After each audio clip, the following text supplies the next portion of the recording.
कर्नाटक के दौरे पर गए गृह मंत्री अमित शाह ने कांग्रेस पर बड़ा हमला बोला। अमित शाह ने केरल में एसडीपीआई और कांग्रेस के रिश्तों पर अटैक किया है और कहा है कि कांग्रेस देश विरोधी ताकतों के साथ खड़ी दिखाई दे रही है। केरल में एसडीपीआई ने कांग्रेस का समर्थन किया है और अब बीजेपी सवाल ये पूछ रही है कि कांग्रेस के उसके साथ रिश्ते क्या हैं। एसडीपीआई आपको बता दें कि पीएफआई का पॉलिटिकल फ्रंट कहा जाता है और यही वजह है कि अमित शाह ने कांग्रेस पर एसडीपीआई को लेकर एक बड़ा हमला बोला है। तो कर्नाटक के दौरे पर गए गृह मंत्री अमित शाह ने कांग्रेस पर तीखा हमला बोलते हुए पूछा है कि एसडीपीआई के साथ कांग्रेस के रिश्ते बताएं। सर, आपको बीजेपी सक्सेसफुली ओल्ड मैसूर में इनरोड्स कर पाया है।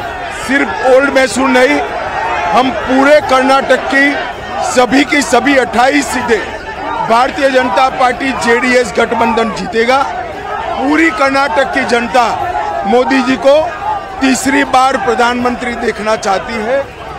आप एक जन सैलाब दिखाइए, जो जन सैलाब आज उमड़ा है वही बताता है कि पूरा कर्नाटक मोदी जी का स्वागत करने के लिए तैयार। सर, एक तरफ कांग्रेस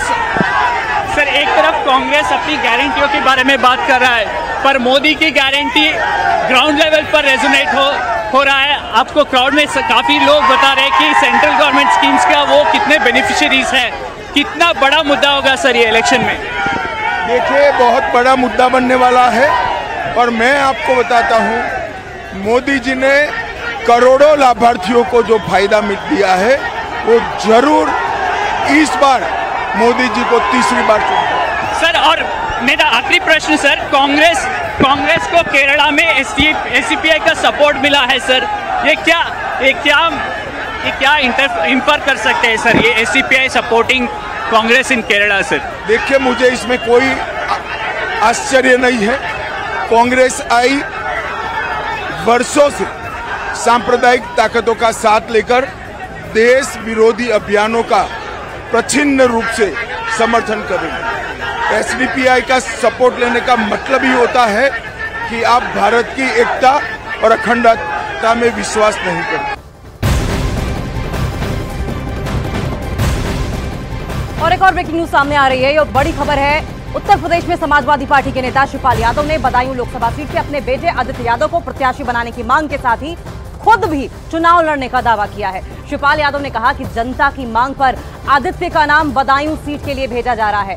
साथ ही उन्होंने ये कहा कि हम चुनाव लड़ेंगे और लड़ाएंगे भी। वहीं शिवपाल यादव ने इटावा से बीजेपी का पत्ता साफ करने की बात कही है, क्योंकि शुरुआत में बदायूं सीट से शिवपाल यादव की लड़ाई कि उनके बेटे आदित्य को मैदान में उतारा जाएगा। ने मांग करी है कि एवा चाहिए। जो समाजवादी पार्टी की सूची जारी हुई है उसमें किसका नाम आपका है? बदायूं से तो आपका ही है। हाँ, तो फिर देखिए, हम चुनाव लड़ेंगे भी लड़ाएंगे भी, इसकी चिंता मत।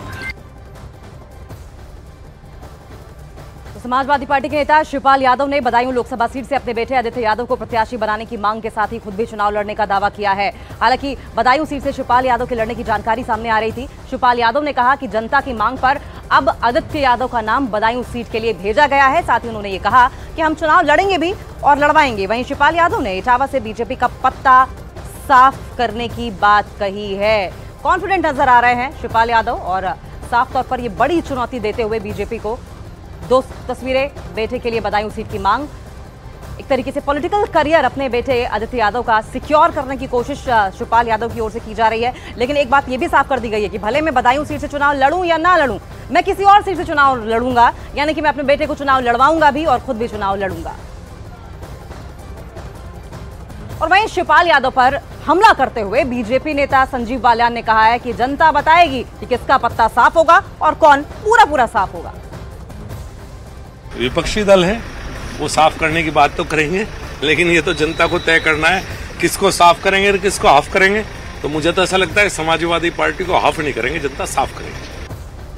और सीधा हमारे सहयोगी अमित का रुख कर लेंगे। अमित, जिस तरीके से शिवपाल यादव कह रहे हैं कि मैं लड़ूंगा भी लड़वाऊंगा, वो खुद कौन सी सीट से उतरने वाले हैं? क्या इस बारे में कोई जानकारी? पॉलिटिकल करियर क्या अपने बेटे का बनाना चाह रहे हैं?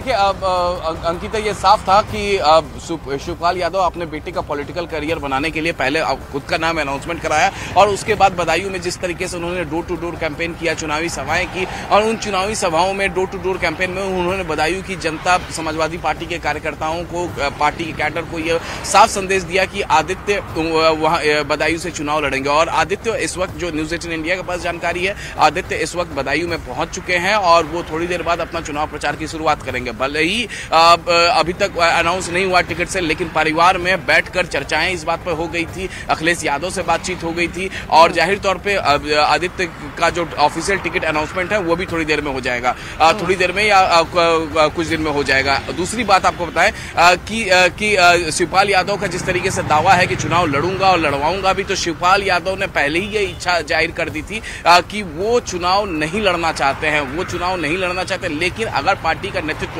राष्ट्रीय नेतृत्व यानी अखिलेश यादव और समाजवादी पार्टी का थिंक टैंक अगर चाहेगा कि उन्हें किसी सीट से चुनाव लड़ना चाहिए तो वो जरूर लड़ेंगे। लेकिन उनका अगर पर्सनल कोई राय मांगे तो वो चुनाव नहीं लड़ना चाह रहे थे। उन्होंने बदायूं का जो पूरा प्लेटफॉर्म है लोकसभा सीट, उन्होंने पहले अपने बेटे के लिए तैयार कर दिया है। औपचारिकताएं पूरी कर ली गई है, ऑफिशियल अनाउंसमेंट अभी बाकी है। शुक्रिया। तो दूसरी तरफ शिवपाल यादव ने बदायूं लोकसभा सीट से उम्मीदवारी छोड़ने का ऐलान कर दिया है। शिवपाल यादव ने समाजवादी पार्टी के अध्यक्ष अखिलेश यादव को एक प्रस्ताव भेजा और इस प्रस्ताव में बदायूं लोकसभा सीट से शिवपाल यादव ने अपने बेटे आदित्य यादव को प्रत्याशी बनाने की मांग की है। हालांकि शुरुआत में जानकारी यह आ रही थी कि बदायूं से खुद शिवपाल यादव चुनावी मैदान में उतर सकते हैं। हालांकि जिस तरीके से शिवपाल यादव कहते रहे हैं कि मैं चुनाव लड़ूंगा भी और लड़वाऊंगा भी, लेकिन शुरुआत में शिवपाल यादव की ओर से चुनाव नहीं लड़ने का ऐलान किया गया था। तो शिवपाल यादव ने बदायूं लोकसभा सीट से उम्मीदवारी छोड़ने का ऐलान कर दिया है। शिवपाल यादव ने समाजवादी पार्टी के अध्यक्ष अखिलेश यादव को एक प्रस्ताव इस बाबत भेजा है। तो कुल मिलाकर जो पूरा प्लेटफॉर्म है वो अपने बेटे आदित्य यादव के पॉलिटिकल करियर को सेट करने के लिए शिवपाल यादव की ओर से सजा दिया गया है, बना दिया गया है। और जो प्रस्ताव अखिलेश यादव को भेजा गया, इस प्रस्ताव में बदायूं लोकसभा सीट से शिवपाल यादव ने अपने बेटे आदित्य यादव को प्रत्याशी बनाने की मांग की है। हालांकि ये साफ नहीं है कि शिवपाल यादव चुनाव लड़ेंगे या नहीं लड़ेंगे, और लड़ते हैं तो कौन सी सीट से उन्हें उतारा जाएगा। हालांकि आदित्य यादव को प्रत्याशी बनाए जाने की खबरें पहले भी सामने आती रही हैं, लेकिन अब इस पर मुहर लगती हुई दिखाई दे रही है और शिवपाल के साथ धर्मेंद्र यादव ने भी आदित्य यादव के नाम का समर्थन किया है। देखिए, यहाँ सम्मेलन में तो प्रस्ताव पास कर ही दिया है, तो जब प्रस्ताव सम्मेलन ने पूरे कार्यकर्ताओं ने कर दिया है, अब ये प्रस्ताव जाएगा राष्ट्रीय नेतृत्व के पास। तो अब राष्ट्रीय नेतृत्व भी सहमति मिल जानी चाहिए। बिल्कुल, जो भी पार्टी का फैसला होगा, मैं तो और मुझे खुशी होगी। चाचा के लिए काम करने में थोड़ा सा एक हिचक रहती, आदित्य के लिए और ज्यादा काम करेंगे। तो अब जिस सीट के लिए ये पूरी बहस शुरू हो गई है उसका सियासी गणित भी आपको समझा देते हैं। ग्राफिक्स के जरिए बताएंगे कि क्या वजह है कि ये सीट इस टाइम चर्चाओं का विषय बनी हुई है। समाजवादी पार्टी का सबसे पहले तो जान लीजिए कि बदायूं लोकसभा सीट गढ़ रही है।